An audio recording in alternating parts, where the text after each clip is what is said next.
আসসালামু আলাইকুম।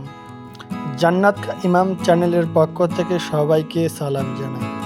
আজকে আমরা জানব পবিত্র কোরআন শরীফের কোন দোয়াটি পাঠ করলে কবরের আযাব থেকে রক্ষা পাওয়া যায় এবং কোন দোয়াটি পাঠ করলে জান্নাতে যেতে পারবো।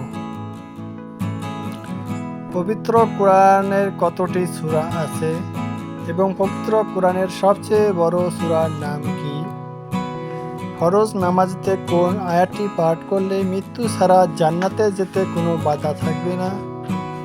পবিত্র কোরআনের কোন সূরাটি পাঠ করলে কবরের আযাব থেকে রক্ষা পাওয়া যাবে?